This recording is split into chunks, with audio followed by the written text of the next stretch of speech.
coming from Micah, the 6th chapter, verses 6 through 8. It's Micah chapter 6, verses 6 through 8. And this morning, I'm going to come from the Amplified version. After I read it in the Amplified, I will read it from the New Living Translation. But it says, "With what shall I come before the Lord to honor him, and bow myself before God on high? Shall I come before him with burnt offerings, with yearling calves? Will the Lord be delighted with thousands of rams, or with 10,000 rivers of oil? Shall I present my firstborn for my acts of rebellion, the fruit of my body for the sin of my soul?" Verse 8, "He has told you, O man, what is good. And what does the Lord require of you, except to be just, and to love, and to diligently practice kindness and compassion, and to walk humbly with your God, setting aside any overblown sense of importance or self-righteousness." All right. And out of the New Living Translation, it says, "What can we bring to the Lord? What kind of offerings should we give him? Should we bow before God with offerings of yearling calves? Should we offer him thousands of rams and 10,000 rivers of olive oil? Should we sacrifice our firstborn children to pay for our sins?" Verse 8, "No, O people, the Lord has told you what is good, and this is what he requires of you, to do what is right, to love mercy, and to walk humbly with your God." Amen. So this morning, we talked about it already. We made it to a new year. We thank God for his mercy and his love, which has enabled us to see 2018. Many of us make resolutions or goals or plans. Some of us have a catchy little rhyming phrase that we'll adopt as our motto for the new year. We've all heard the saying, "New year, new me." And when seeking God for what to share this morning, he impressed on me the need to revisit something old. The topic for today is back to basics. All right. There's now. no need to add anything new or look for a new way to approach things when we haven't mastered the basics. All right. So now. this morning we're just talking about the basics of what God requires of us. At the beginning of this chapter, Micah is narrating this conversation between God and Israel. And at this time, this is where there's Israel and Judah, and Micah is being used as one of the prophets that God was trying to get his people to come back together and stop being rebellious and obey him. Do what he had required of them in the beginning. It's much like a court case with God as the prosecutor and Israel as the defendant. And leading up to this point, Israel had shown God that their disdain for his commands by being willfully disobedient. They got into this predicament that they were in because they disobeyed God, point blank, period. It wasn't an accident, and it didn't just happen by coincidence. They got into this situation by being disobedient. So chapter 6 opens up with God challenging them to provide evidence of his mistreatment of them, to show how he'd been anything but good to them since he delivered them from Egypt. It says this is what God is saying. Micah says, "Listen to what the Lord is saying. Stand up and state your case against me. Let the mountains and hills be called to witness your complaints. And now, O mountains, listen to the Lord's complaint. He has a case against his people. He will bring charges against Israel. Oh, my people, what have I done to you? What have I done to make you tired of me? Answer me. For I brought you out of Egypt and redeemed you from slavery. I sent Moses, Aaron, and Miriam to help you. Don't you remember, my people, how King Balak of Moab tried to have you cursed, and how Balaam, son of Beor, blessed you instead? And remember your journey from Acacia Grove to Gilgal, when I, the Lord, did everything I could to teach you about my faithfulness." So this is God's opening statement against the people of Israel. He said, "I want to know, what have I done to you? What did I do to you?" And I called my creation, the mountains, to listen. Listen to what they're going to say that I have done to make them tired of me. I said to God, why would you assume that they're tired of you? Something had to prompt this. God said, why weren't they doing what I said? There was a time when they were. See, there's a time when we do what God says, and we do it until we're not seeing the result as soon as we would want to. It doesn't seem that we're getting the payoff quick enough. And then we start to wonder, is this what I should be doing? Or maybe I need to help God out a little bit. If I can just switch over and do this a little bit, maybe that'll be proof to him that I believe him, but that I'm willing to take some initiative. God ain't requiring us to take initiative. He's requiring us to be obedient. All right. What we see here, it says, he has a case against his people. He will bring charges against Israel. God is dealing with them in a way that they weren't even dealing with each other. They were supposed to be a just people. And God said, I got a bone to pick with y'all. Because what haven't I done for you? How haven't I proved my faithfulness? I brought you out of Egypt. Somebody was trying to curse you and I wouldn't let him. He had to bless you. Instead, what have I done to you to make you disobey me? And this is what brings us to the point of where we are in our text. In our text, this is Israel's response to God. This is what we call in court the answer to the opening statement. And they say, well, what can we bring to the Lord? Yes. What kind of offering should we give him? Should we bow before God with offerings of yearling calves? And should we offer him thousands of rams and 10,000 rivers of olive oil? What we see in this point is it seems as if though they earnestly want to know how they can get right with God. It sounds as if they're saying, what can we do, God? We want to know how we can make this right. We've heard what you had to say. We don't really have any rebuttal because clearly we're in this place of abandonment. We're in captivity. All of these things are going wrong. So what can we do, God, to show you that we really want to be right with you? How can we make these transgressions right? The problem with their line of questioning is that they already knew the answer. We ask God these questions as if we don't know what he's going to say because he's never said it to us already. We've been studying since last year in Bible study what God has told them, what he required of them. This is hundreds of years later. We're just in Deuteronomy in Bible study. This is all the way in Micah. And he's revisiting them.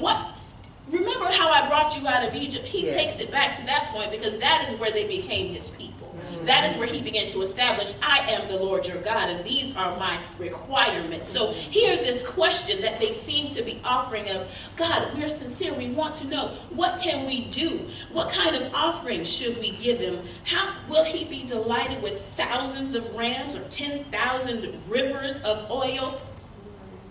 I had a different outlook when I first started, and I said, God, see, they're ready. They aren't even questioning. They aren't even trying to justify their sin. They aren't trying to say, we were kind of right, and this was because X, Y, or Z. God, they didn't even reference that. They just came straight to you when they asked, what can they do? God said, read it again. Yeah. God didn't require thousands of rams.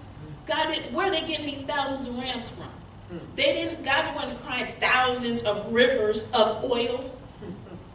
See, sometimes what we do is we think if we give God more of one thing than what he asked us for, that's going to cover up for the fact that we didn't obey the first thing that he told us. I've heard some people offer these types of things to God, like, God, I'm going to pay my tithe going to be 12%. Well, it don't really matter if you still be disobedient in this area. You can't substitute your preference for God's requirement. God's requirement is his requirement. And the fact that you want to give him 2% more, that don't mean nothing when he told you to stop lying and fornicate. They don't even out. One can't cover the other. See, this is what they were trying to see. How is it that we can show this to God? What can we do to prove? And then they had the audacity to say, shall I present my firstborn for my acts of rebellion, the fruit of my body for the sin of my soul? Now, we just was reading last month about how they weren't supposed to take on any of the pagan rituals of these places that they visited. They knew they weren't supposed to offer their children as a sacrifice to God. God is the giver of life. That wasn't what he required. He told them, don't you adopt any of these newfangled ways of these pagans and heathens countries that you're coming in. So now they come to the audacity to say, should I offer my child for my sin? I said, wow, God, I was totally missing how that was coming across. My thought was, man, they heard what he said. They was ready. But the truth is, how many times has God called us on the carpet and then we want to offer him something else. Amen. God says, come, let us reason. I want to talk to you about how much time you spend with me. We come to God and say, Lord, if you just give me this other job, what that's going to do is that's going to free me up. And when you do that, you got this time, God. God said, I'm talking to you about the time now. You've had this job for 12 years. We're talking about this time now. So we have to be careful that we don't try to barter with God. That we don't try to offer him something in place of what his requirements are. We don't get to go to Burger King and tell them, I'll pay you extra for a Big Mac. That it doesn't work that way. We have to get what we get from where we're supposed to get it. And this is what God is saying. You can't give me oil for obedience. You can't give me rams for service. You can't give me your child in place of worship. You have to do let's get back to the basics of what I told you to do for me when I brought you out and we made this covenant that I am your God and you are my people, and I am your God and I change not. I am your God and you are to be holy as I am holy. Let's get back to what I brought you out of so that we can be where we're supposed to be. But see, at this point, they had gotten so comfortable and they wanted to do what they wanted to do. Their choice was, we want to present to God what we want to present to him. Right. See, sometimes we get in this place where we think we can just give God what we want to give him. And he just going to be happy that we can. See, God knows my heart, and we just going to come and, I ain't doing what I'm supposed to. I could be there for Sunday school, but I'm not going to be there for Sunday school. He'll be glad that I'm there for worship. But if he knows that you can be here for Sunday school, he wants you here for Sunday school. See, these are the types of things that we can't play with God about. He knows our heart. We love to say that God knows my heart. He does know it. Yes, he does. And he knows that we're saying that as an excuse in the first place. So God is requiring the same thing he has always required. There weren't enough calves or rams or oil on earth then or now to make up for what God had told them to do, that they decided they weren't going to do.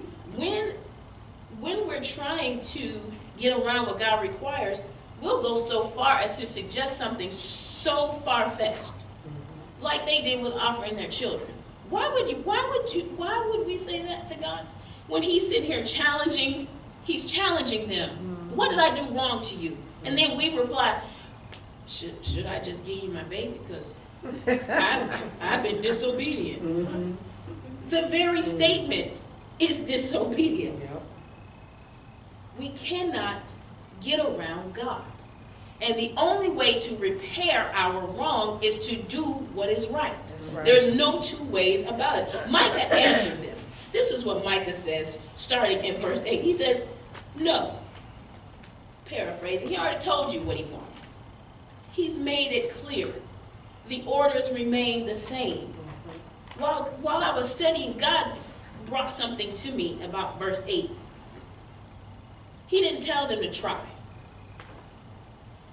And I believe try, the word try, is an enemy of the saints. Because we love to try. I'll try to be there. I'll try to read my Bible. I try to pray. I tried to tell somebody about Jesus. I tried to live right. I tried not to slap her. I tried. And here's a disclaimer. We do need to try. We need to put forth effort. But trying cannot be our standard motive of operation. Trying can't be the foundation of our life. Trying can't be all that we have to offer. And every now and then when something actually happens and we actually complete it, oh, that was a miracle from God. No. Trying is just the beginning. So here God didn't tell them to try. He said be and do. He didn't tell them to try. Put forth effort. It doesn't mean that it won't be difficult and that we won't fail sometimes, but that can't be the standard. Amen. The standard can't be always trying and never doing. That's a problem for God. He said be and do, not try. Sometimes we like to shuffle our feet. You know how you can move your feet to make it sound like you're walking, but you ain't moving nowhere. Your feet just kind of moving. And it's like, when is they ever going to get here? When they start moving. This is the situation that we play with God in sometimes. We pretend that we're moving and we try a little bit because we'll actually add another verse to our reading, or we'll actually pray, say a quick little ditty, 30 more seconds added to the front of our grace for our food. We'll try a little bit. We won't do much, but we'll do. God, you see, I'm improving. I'm trying. The answer to Israel's sin problem was not more numerous or more painful sacrifices. Sometimes we think if we can show God it hurts us, that means that we really mean it. God, I'm going to fast. And you know, God, I'm going to join with the church on the first of the month and I'm going to do this fast. Already planning for the wrong that we would do after. Because he's going to see that I did it. I fasted though. But as soon as I come off this fast, more pain doesn't make it more relevant to God. Exactly right. What we put ourselves through isn't required from God. Because what he says is the way of the transgressor is hard. So all we're doing is proving his point when we struggle so much. The answer was something deeper than any religious observance. They needed a change of heart. Without the heart, Israel's conformity to the law was nothing more than hypocrisy. Exactly. And we don't like to hear this stuff about hypocrisy. I ain't no hypocrite. But see, we are a hypocrite when we say something and we do the opposite. When we know better, but we don't do better. When we tell somebody else that we have the audacity to condemn them for something that we have mastered, because that's not our struggle area, but mine over here. You don't worry about what I'm doing. I'm talking to you about yours. The Lord showed me that you struggle in this area. But did God ever tell you to come to church? He never said to you to pray. He never told you to read. He never told you to study, to be quiet. But you always have a word for me. These are religious practices, see, and we need to get back to the basics. Obedience is the only proof of our love for God. The only proof. We can't pay enough tithe. We can't give enough to the homeless.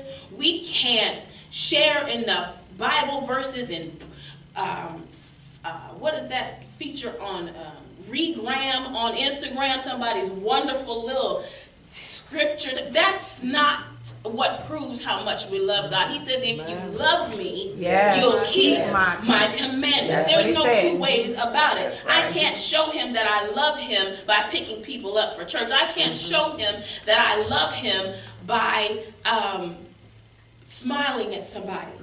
No, I have to do all of it. I have to obey his commandments.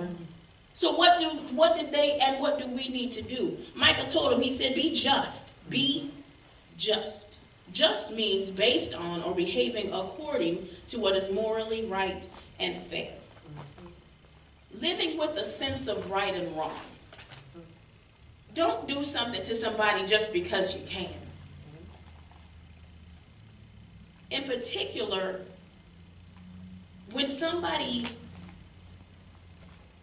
is in need, when somebody needs an answer from God, when somebody needs some love or some support, some correction, do it right and fair. Treat them the way that you would want to be treated. Matter of fact, better than that, treat them the way that God treats you. Yeah. The second thing he said they need to do is to love mercy. That's loyal love or loving kindness. So along with being just, treating people right, they were to be merciful. Justice and mercy are foundational to God's character. God expected his people to show love to their fellow man and to be loyal in their love toward him, just as he had been loyal to them. Don't just show mercy, but love to show mercy. That was an ouch for me.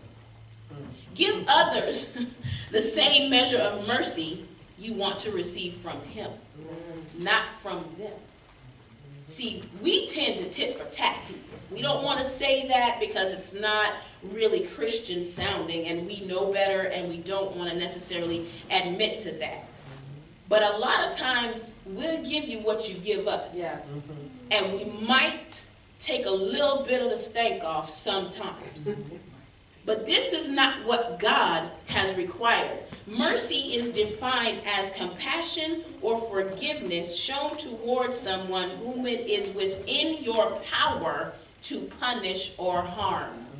It is within our power. What that means is it is our choice whether we're merciful or not. Whether we show somebody some kindness, whether we give them a little grace, whether we make an allowance for them to be human, whether we say, I know that God has been merciful to me, so allow me to be a little merciful to you. Allow me not to drop the hammer all the time. Allow me to be kind a little bit. Allow me to give you a little bit of leeway to get yourself together, because why? God has done that for me. So who am I to be harsher to you than God is to me?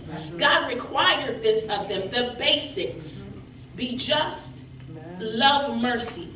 How often are we merciful to others? Do we go out of our way? See, this is something that requires us to do more than what is comfortable.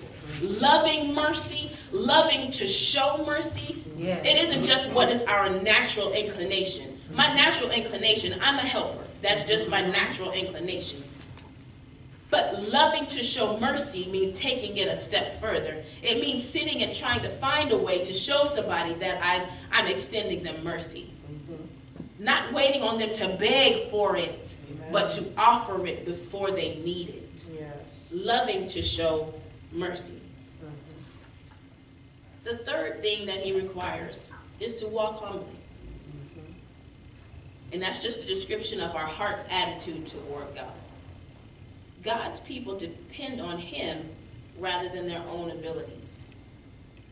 Instead of taking pride in what we bring to God, I can bring him 1,000 rivers of oil. Instead of taking pride in what we can bring, we humbly recognize that there is no amount of personal sacrifice that can replace a heart that's committed to God. No matter what I have, that he has blessed me to have, if I gave it all to him, but I'm not humble. The word says he resists the proud and gives grace to the humble. That's what the word says. So is God resisting us because we're too proud to be humble to consider him? We're too proud to come to him and ask him for guidance, to listen when he provides it, to accept what somebody else may have to say that challenges us right where we are? We have to recognize that there is nothing that we can do that can substitute our obedience, our heart for God. The message of Micah is still pertinent today. Religious traditions, no matter how extravagant, can never compensate for a lack of love. External compliance to rules is not as valuable in God's eyes as a humble heart that simply does what's right. God isn't impressed. See, we can't impress God. And I think sometimes we get into that type of vein with God. We take what we would do naturally and apply it spiritually when it should be the other way around. God isn't impressed because I didn't curse for 30 days. Now get me right. He don't want us to. So he does appreciate it. But that's our reasonable service. You get what I'm saying? We're talking about reasonable service here. These things don't impress God. What he wants, what he responds to is obedience. Willing and obedient is what God responds to.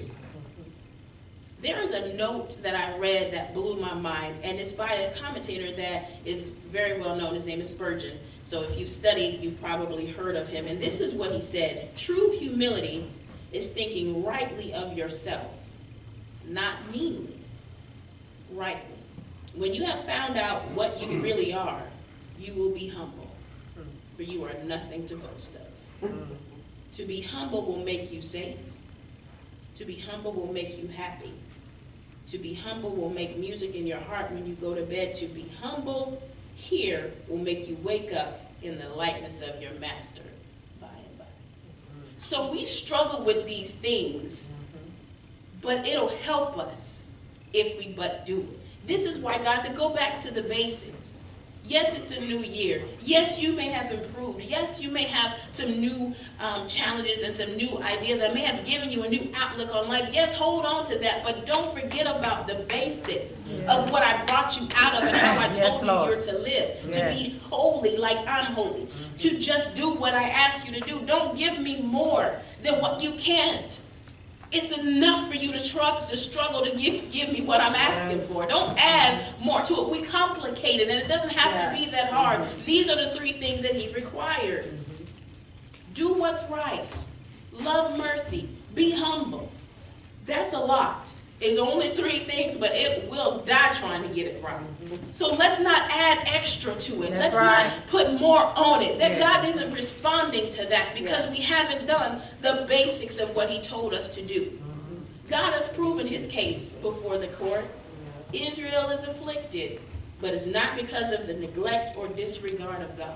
We cannot charge God foolishly with neglecting or disregarding us when we end up in these situations. Their own sin brought this on them. What God required of them was not mysterious or too difficult.